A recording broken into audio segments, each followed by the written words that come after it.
Halo semua, semoga kalian diberikan kesehatan dan rizki yang berlimpah. Berjumpa lagi di Essence Cinema dengan berbagai rangkuman alur cerita film seru. Kali ini admin akan membahas alur cerita film Inside Man Most Wanted yang rilis pada tahun 2019. Film ini mengisahkan tentang seorang wanita yang dipaksa untuk memimpin sebuah perampokan emas karena kakaknya disandra dan diancam akan dibunuh. Untuk lebih jelasnya, langsung aja kita ke alur ceritanya. Tapi sebelum itu, alangkah lebih baiknya subscribe dulu channel ini ya. Oke, gak usah banyak cincong. Yuk mari gas ke alur ceritanya.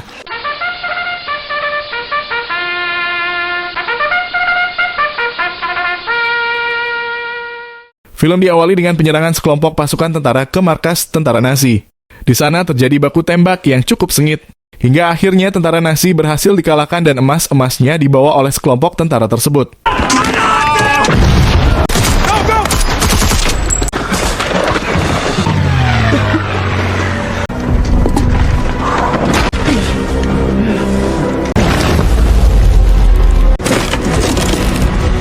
Singkat cerita, scene beralih ke kota New York. Di sana terlihat seorang wanita yang sedang memasuki salah satu bank yang besar, yakni Bank Federal Reserve. Wanita itu adalah Ariela Baras.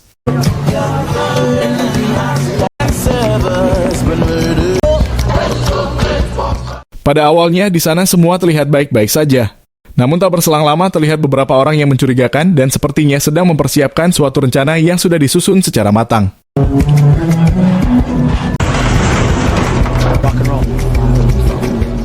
Dan benar saja, mereka memulai aksinya dengan melumpuhkan para penjaga keamanan, mematikan CCTV, dan membuat alarm palsu seolah telah terjadi kebakaran. Sontak saja semua pengunjung merasa panik sehingga para perampok itu mengarahkan mereka untuk berkumpul dalam satu tempat.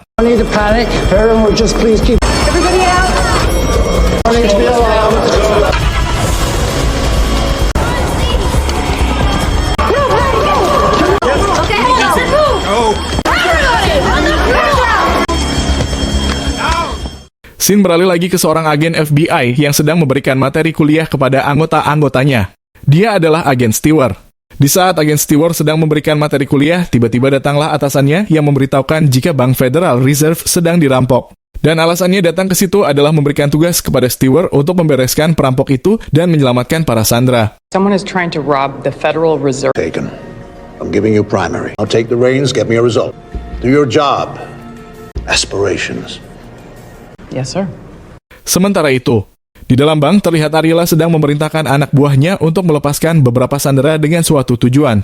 Ariela melepaskan petugas keamanan dan petugas kebersihan yang bekerja di bank tersebut. Lalu setelah itu mereka menyuruh semua sandera untuk mengumpulkan handphonenya dan memakai pakaian juga topeng seperti mereka.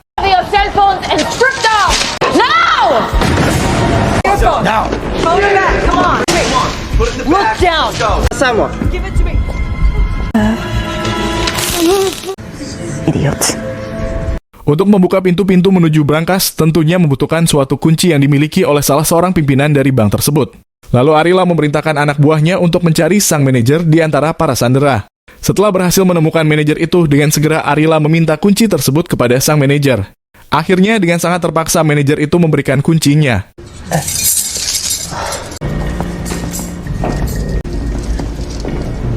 You know what to do. Setelah berhasil masuk ke dalam ruang penyimpanan, mereka terkejut karena melihat emas yang begitu banyak di tempat itu. Namun tujuan mereka sebenarnya adalah emas yang berada di ruangan lain. Lalu dengan segera Ariela menyuruh sang manajer untuk membuka pintu di salah satu ruangan yang tidak terpakai. Alangkah terkejutnya mereka karena tidak menyangka sama sekali jika di ruangan lain terdapat emas yang mereka cari. Unlock that one.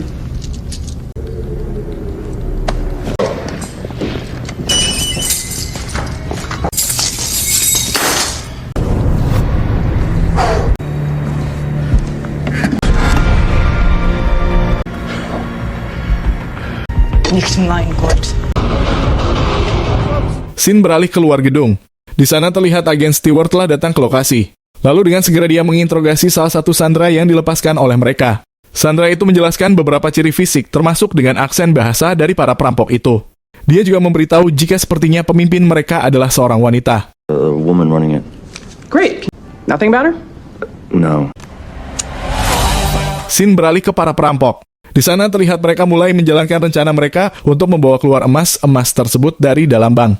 Mereka membagi tugas masing-masing untuk mempersiapkan alat-alat yang diperlukan untuk mencairkan emas itu. talk back, this, that, don't. I can bring down the building. I don't wake up lies from. Sementara itu, di saat Stewart sedang mencari informasi terkait para perampok itu, tiba-tiba datanglah detektif yang bertugas di kota New York. Dia adalah Remy. Remy akan membantu Stewart untuk menangkap para perampok itu dengan pengalamannya yang cukup banyak dalam menangani kasus yang serupa. Kemudian Stewart dan Remy pun berkenalan dan mencoba bekerja sama. Boy, good. Mama named him Remy. Pleasure meets Dr. Stewart. Agent Stewart's fine here. Sure. Scene beralih ke dalam bank. Di sana terlihat Arila sedang menaruh benda ke dalam sebuah loker nomor 392. One more time. Di luar bank, Stewart dan Remy tampak sedang menganalisa tujuan perampok yang sedang berada di dalam bank. Lalu tak berselang lama datanglah tim SWAT yang diturunkan untuk membantu mereka. Oh, well, thanks, Hootie. They're real hard ass. Go talk to him. They're starting. Setelah mereka mulai terhubung, Arila meminta makanan dan minuman yang harus diantarkan sendiri oleh Stewart. Tidak lupa pula Arila meminta 2 truk lapis baja yang harus diantarkan sebelum tengah malam nanti. Semua permintaan tersebut harus segera diberikan sebelum jam 12 malam. Jika Stewart tidak memberikan apa yang Arila minta, maka Arila akan membunuh satu persatu sandera tiap 1 jam sekali. Armored trucks by midnight. You have about it. How about you release some hostages on the guards and the employees? That was more. I'm not bargaining with you. I will kill 1 hostage per hour starting at midnight if you don't. Scene beralih ke dalam bank. Di sana terlihat mereka mulai meleburkan batang demi batang emas ke dalam api. Tujuannya adalah untuk merubah bentuk emas tersebut.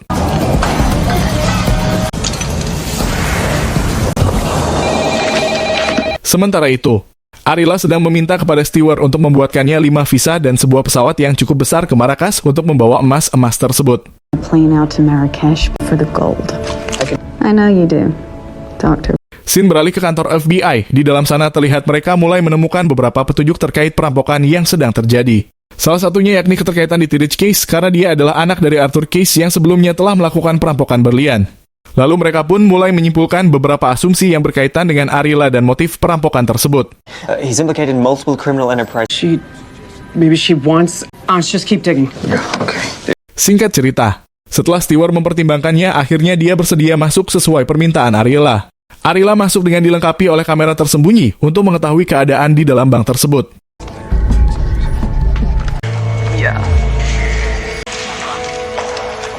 Sesampainya di dalam bank, ternyata Arila berencana untuk menahan Stewart dan menjadikannya sebagai sandera agar bisa keluar dari tempat tersebut. Remy yang menyaksikan hal tersebut sontak menjadi emosi dibuatnya. Singkat cerita, setelah itu ada seorang wanita yang memberikan keterangan jika dia pernah dekat dengan salah seorang perampok di dalam bank tersebut. Wanita itu mengatakan jika dia adalah seorang mahasiswi arsitektur. Dulu dia pernah diajak oleh seseorang yang berada di dalam bank itu untuk menggali terowongan kereta bawah tanah tua dekat dengan bank tersebut.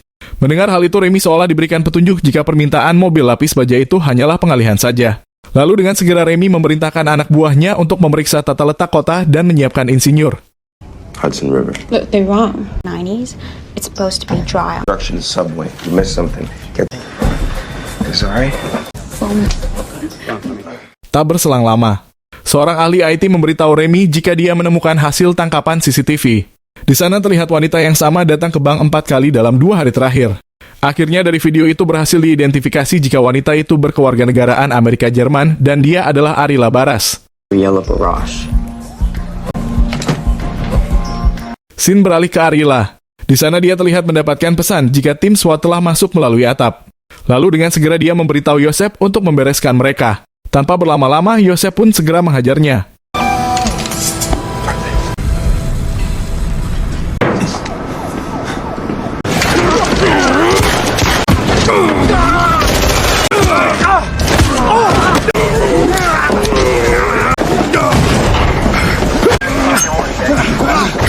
Singkat cerita, setelah 2 orang tim SWAT itu berhasil dikalahkan, kemudian Arila menanyakan apakah Remy yang menyuruh mereka untuk masuk ke bank tersebut. Namun ternyata Remy bukanlah orang yang menyuruh mereka masuk. Lalu dengan segera Yosef menembak kaki mereka berdua dan mengeluarkannya. Remy didn't order this. No. What are we going to do? Improvisation. Get on the goddamn bag! Get the gold and go! Medic's in! Scene pun flashback di saat kakaknya Arila, yakni David yang ditangkap oleh Dietrich Case. Dia mengancam akan membunuh David jika Ariela tidak melakukan apa yang diperintah oleh Dietrich, yakni mengambil emas milik ayahnya yang berada di dalam Bank Federal Reserve.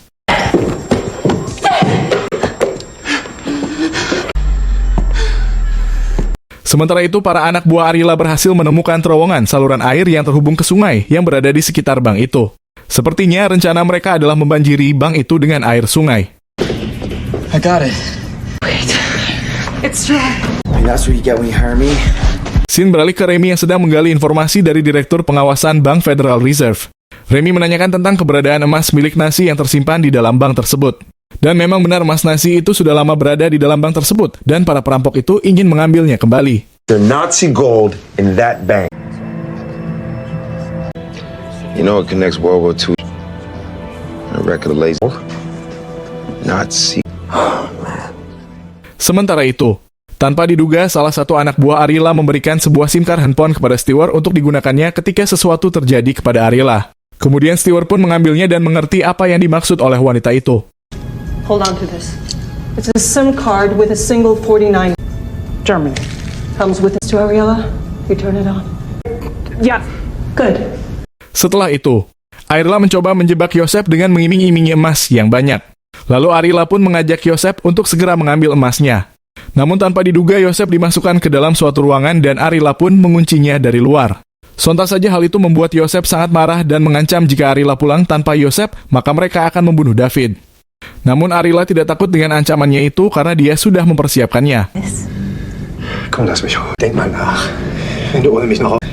I'll be sure and tell Dietrich. Lalu tanpa diduga di saat Ariela sedang pergi meninggalkan Yosef, tiba-tiba bom meledak yang menghancurkan dinding dan membuat air masuk ke dalam bank tersebut. Lalu Remy dan tim SWAT pun segera masuk ke dalam bank. Seketika suasana menjadi kacau karena air mulai membanjiri setiap ruangan.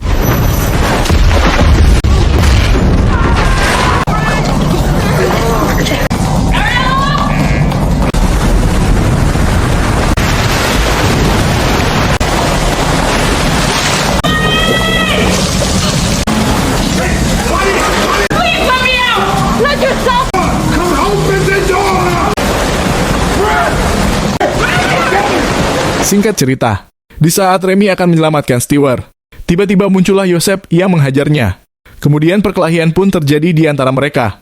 Dengan tubuh besarnya, Yosef nyaris saja membunuh Remy. Namun tak berselang lama, Stewart pun berhasil keluar dan langsung membantu Remy dengan memukul kepala Yosef hingga mati. Kemudian mereka pun segera pergi dari tempat itu.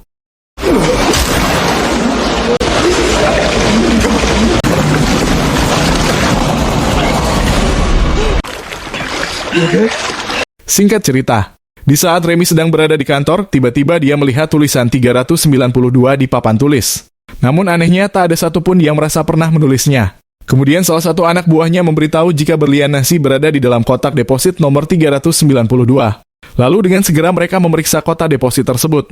Dan benar saja di sana terdapat emas dan berlian yang ditinggalkan oleh Ariela. Di dalam kotak itu, Remy mendapatkan beberapa petunjuk, termasuk mahasiswi arsitektur yang sebenarnya masih saudara Ariela. Ariela and Ava.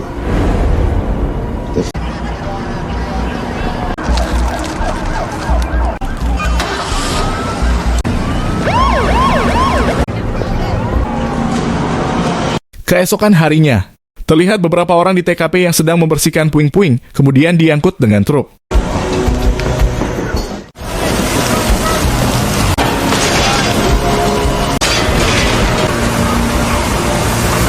Dengan penasaran, Remy kembali lagi ke TKP untuk menganalisa keadaan di sana. Dan benar saja di sana terdapat beberapa kejanggalan. Lalu Remy menyimpulkan jika emas-emas tersebut telah dileburkan dan dijadikan ke dalam bentuk lain. Ledakan itu sengaja mereka buat untuk mengalihkan perhatian seolah perampokan itu gagal. Kemudian setelah kekacauan, mereka kembali lagi dengan menyamar sebagai petugas kebersihan dan mengangkut semua emas-emas tersebut. Right under our feet.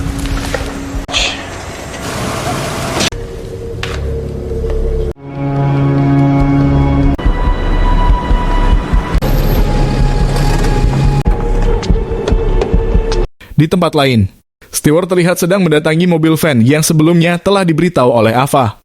Di dalam mobil itu dia menemukan batangan emas yang sengaja ditinggalkan untuknya. Namun tak berselang lama datanglah Dietrich bersama anak buahnya mendatangi Stewart untuk mengambil emas-emas tersebut karena memang dia menganggap jika emas-emas itu adalah milik ayahnya. Lalu setelah merasa berhasil mendapatkan emas warisan ayahnya, kemudian Dietrich menyuruh anak buahnya untuk menghabisi David. Yes. Of course.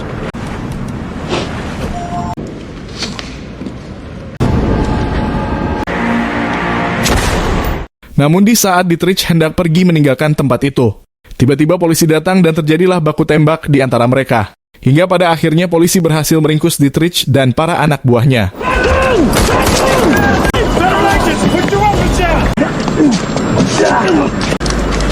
You're under arrest.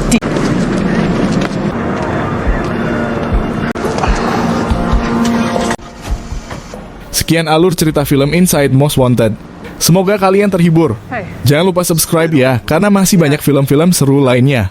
Terima kasih.